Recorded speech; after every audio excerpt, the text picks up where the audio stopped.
नमस्ते छात्रों, आज हम अपने 7वीं कक्षा की हिंदी विषय का 7वां पाठ्य जिसका नाम है जहाँ चाहो वहाँ राह।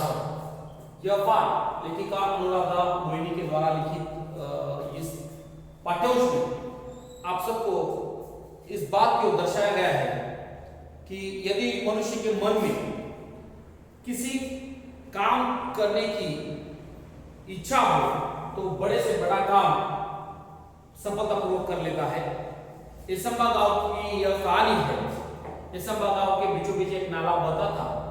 बरसात के दिनों में बच्चे नाला पार करके पाठशाला नहीं जा पाते थे। बच्चों ने आपस में सलाह और नाले पर पुल बनाने का निश्चय किया। गांव के सब लोगों ने चंदा इकट्ठा किया, सामग्री खरीदी, बुजुर्ग लोगों से अनुभव लिया गया, उनके अनुभव का लाभ यहाँ पर उठाया गया और गांव के सभी लोगों ने विद्यार्थियों का साथ दिया और 15 दिनों के अंदर सामूहिक श्रमदान करते हुए उन्होंने पुल बनाकर तैयार किया। और इस कहानी के द्वारा लेखिका अनुराधा मोहिनी हमें एक ही बात बताना चाहती है कि जहां चाहो वहां राह, अर्थात इच्छा होने पर मार्ग हमें मिल जाता है। मैं सबसे पहले तो लेखिका का परिचय आपसे करवाता हूँ। लेखिका अनुराधा मोहिनी, जिनका जन्म 21 सितंबर 1961 में नागपुर अर्थात महाराष्ट्र में हुआ है। इनका परिचय है कि अनुवाद के क्षेत्र में अनुराधा मोहिनी जी ने अमूल्य योगदान दिया है तथा अपने अनुवाद और विविध पारिभाषिक कोशों की निर्मित के साथ उन्होंने सहभाग लिया है। वैचारिक एवं ललित पुस्तकों का इन्होंने संपादन भी किया है। प्रस्तुत कहानी में लेखिका ने संकल्प शक्ति और उसके समुचित क्रियान्वयन से जो असंभव ऐसा काम संभव करके दिखाया है और संभव करने की यही प्रेरणा इस पाठ्यांश के द्वारा दी गई है। अभी मैं पाठ का प्रकरण वाचन करने जा रहा हूँ तथा इसका सरल और भावार्थ आपको समझाने जा रहा हूँ। आप सब पंक्ति पर उंगली रखिएगा। इसंबा गांव के पाठशाला की घंटी बजी। धुआंधार बारिश हो रही। धुआंधार मतलब बड़ी जोर से बारिश हो रही। वर्षा के कारण प्रार्थना मैदान पर न होकर कक्षा में संपन्न हुई। उपस्थिति के लिए गुरुजी ने देखा कि आज कक्षा में बहुत कम विद्यार्थी हैं। आज इतने विद्यार्थियों के अनुपस्थित रहने का कारण क्या है? विद्यार्थियों से गुरुजी पूछते हैं। वही नाला गुरुजी, सब ने एक स्वर में उत्तर दिया। इसंबा गांव के ठीक बीचों बीच एक नाला बहता था। गांव की बस्ती नाले के एक तरफ थी और पाठशाला और खेत दूसरी तरफ थे। बरसात के दिनों में नाले में कई बार 4 से 5 फीट तक पानी भर जाता था। बड़े बुजुर्ग तो किसी तरह अपनी गाय बैलों को साथ नाला पार करके खेतों में चले आते, किंतु पाठशाला आने के लिए नाला लाना विद्यार्थियों के लिए संभव नहीं था। जब जब जोरों की बारिश होती थी उस दिन कक्षाओं में विद्यार्थियों की उपस्थिति पर असर पड़ता था। अनेक बार विद्यार्थी पूरे सप्ताह पाठशाला नहीं जा पाते थे। इसके चलते गांव में बरसात और नाले में पानी, पाठशाला से छुट्टी, यही इसंबा गांव की कहानी। यह गीत गांव में प्रचलित हो गया था। देखिए, इसके चलते गांव में बरसात, नाले में भरा पानी, पाठशाला से छुट्टी, इसंबा गांव की यही कहानी, यह गीत गांव में प्रचलित हो गया था। पाठशाला में अनुपस्थित विद्यार्थियों की पढ़ाई पर बहुत बुरा प्रभाव पड़ता था। अच्छी श्रेणी लाने वाले विद्यार्थी भी वार्षिक परीक्षा में पीछे रह जाते थे। सब के सब परेशान थे, पर क्या मार्ग बड़ा असंभव था। असंभव में मूल शब्द संभव होता है। यही संभावना एक दिन एकाएक काम कर गई। हुआ यह कि उस दिन भारी वर्षा के कारण इसंबा के अधिकांश विद्यार्थी पाठशाला नहीं जा पाए। सो दोपहर बाद बरसात थोड़ी रुकने पर चौपाल में बरगद के पेड़ के नीचे चबूतरे पर बैठे सारे बच्चे आपस में बातचीत कर रहे थे। तभी तुषार ने कहा, अरे इस बरगद के पेड़ के पेड़ में भूत है, यहाँ क्यों बैठे हो? भूत भूत सब कोरी कल्पना और बकवास है। क्या हम में से किसी ने भूत को देखा है? सारी बातें मनगढ़ंत बातें हैं। जूही ने कहकर बात आगे बढ़ाई। आज एक और अनुपस्थिति लग गई थी। अब 14 अनुपस्थितियां हो चुकी है। बरसात में उज्ज्वला ने परेशानी के स्वर में कहा, मेरी अनुपस्थिति शायद 14 ही होगी। शुभम ने कहा तो सारे के सारे हंस पड़े। लेकिन क्या हर बरसात में ऐसी चर्चा करते रहेंगे और अपनी पढ़ाई का नुकसान होने देंगे? क्या हम ऐसे ही हाथ पर हाथ धरे बैठे रहेंगे? आशीष ने गंभीर स्वर में पूछा। हम कर भी क्या सकते हैं? हम तो बच्चे हैं। तुषार ने कहा। सच कहा तुषार ने। हम बच्चे कर भी क्या सकते हैं? हम बच्चे कर भी क्या सकते हैं? इस वाक्य को गीत गाकर एक साथ तालियां बजाकर वहां बैठे बच्चे जोर जोर से हंसने लगे।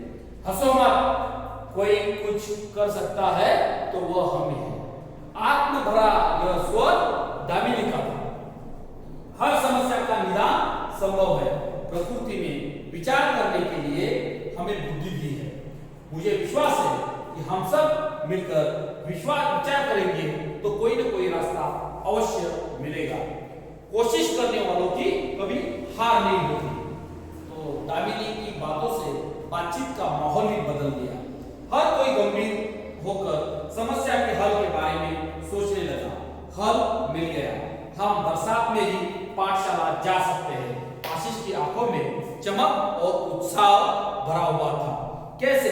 सबने एक साथ पूछा। हम नाले पर पुल बनवाएंगे। पुल? मित्रों के स्वर में आश्चर्य भांप कर आशीष ने आत्मविश्वास पूर्वक उत्तर देते हुए कहा, हाँ पुल। विज्ञान की पुस्तक में हम सब ने पुल की जानकारी पढ़ी है। जबकि शहर गए हैं तो बड़े बड़े पुल भी देखे हैं।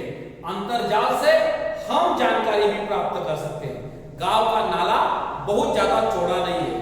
हमें लगभग 10 फीट का पुल बनाना होगा। पुल बनाने का विचार जंगल की तरह आग, जिस तरह से जंगल की आग होती है उस तरह ऐसा गांव में फैल गया। हर व्यक्ति इस विचार और विद्यार्थियों के हौसले की प्रशंसा कर रहा था। विद्यार्थियों ने छोटे छोटे समूह बनाकर इस प्रकल्प की बारीकियों को काम करना शुरू कर दिया। सामग्री की सूची बनाई गई। सामग्री खरीदने के लिए 20-20 रुपए एकत्रित करना आरंभ किया। अब तक पाठशाला के शिक्षक और गांव के लोग भी सहायता के लिए आगे आ चुके थे। देखते देखते सामग्री के लिए आवश्यक राशि जमा हो चुकी थी। बुजुर्गों का यह अनुभव, युवाओं की शक्ति, विद्यार्थियों का उत्साह, सब साथ मिलकर काम कर रहे थे। संगठित प्रयासों से काम आकार लेने लगा था। सीमेंट के पाइप खरीदे गए, पत्थर इकट्ठे किए गए, ईंटें आई, बंजर जमीन से मिट्टी खोदी गई। गांव के छगन बाबा नामक एक बुजुर्ग ने प्रचुर मात्रा में रेत उपलब्ध करा दी। पुल बनाने के लिए पूरे गांव के हाथ एक साथ मिट्टी का भराव करने लगे। हर दिन स्वप्नपुरी की ओर कदम बढ़ाने लगा था गांव। अंततः आनंद की वह सुबह आ गई। वर्षों की कठिनाइयां दूर हुई और केवल 15 दिनों में ग्रामीण और विद्यार्थियों के लिए सामूहिक श्रमदान से पुल बनकर तैयार हो चुका था। पूरे गांव के लिए यह एक अद्भुत उपलब्धि थी। सभी ने एकता, संगठन और श्रमदान का महत्व भी समझा था। बरसात में इस बार नाले में पानी भरा था, पर विद्यार्थी हंसते खेलते पुल से पाठशाला की राह जाने लगे।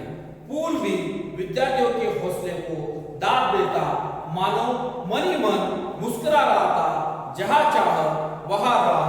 जूही ने अपने बड़े भाई की सहायता से पुल के उद्घाटन का वृत्तांत बनाया और संगठन की सहायता से शिक्षा निरीक्षक के सामने प्रस्तुत किया।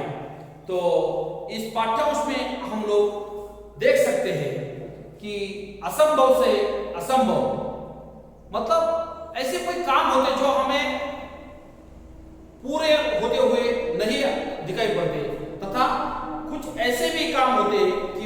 कठिनाइयां तथा बड़े काम होते हैं, जो असंभव काम होते हैं, उनको संभव करने के लिए केवल और केवल हमें हमारे मन के अंदर इच्छा शक्ति होनी चाहिए। और किसी भी बड़े काम करने के लिए यदि मनुष्य के पास यह इच्छा शक्ति होगी तो वो बड़े से बड़ा काम सफलतापूर्वक कर लेता है। और ये संभव गांव की कहानी में भी आपको यही बात बताई गई है। साथ ही साथ इस पाठ्यांश का मूल हेतु तथा उद्देश्य भी यही है कि असंभव को संभव करने की जो प्रेरणा है इस पाठ्यांश के द्वारा आपको दी गई है। पाठ्यांश के नीचे जितने भी सारे कठिन शब्द है उनको मैंने यहाँ पर लिखा है, तो आप लोग इसका स्क्रीनशॉट लेकर अपने वर्गपाठ की कॉपी में लिख सकते हो। तथा इस पाठ्यांश के नीचे जितने भी सारे प्रश्न आए उनको स्वाध्याय के रूप में आप अपने स्वाध्याय की कॉपी में आपको लिखना है। इस पाठ्यांश के प्रमुख जो कठिन शब्द है उनके मैं आपको बता देता हूँ। धुआंधार का अर्थ होता है बड़े जोर से, लांघना का अर्थ होता है पार करना, असर का अर्थ होता है परिणाम, प्रचलित का अर्थ होता है मतलब जिसका चलन हो, संभावना का अर्थ होता है कल्पना, बकवास का अर्थ होता है व्यर्थ की बातें, मनगढ़ंत का अर्थ होता है मन से गढ़ा हुआ, आत्मविश्वास का अर्थ होता है स्वयं पर आत्म पर विश्वास होना, निदान का अर्थ होता है समाधान, प्रयास का अर्थ होता है कोशिश और प्रचुर का अर्थ होता है अधिक। तथा और कुछ शब्द आए जैसे कि माहौल शब्द है, माहौल शब्द का अर्थ होता है वातावरण, हल का अर्थ होता है निराकरण, हौसला का अर्थ होता है हिम्मत और राशि का अर्थ होता है धन। और प्रस्तुत पाठ्यांश में एक कहावत भी आई है जिस कहावत है जहां चाहो वहां रहो, इसका अर्थ होता है इच्छा होने पर हमें मार्ग मिलता है।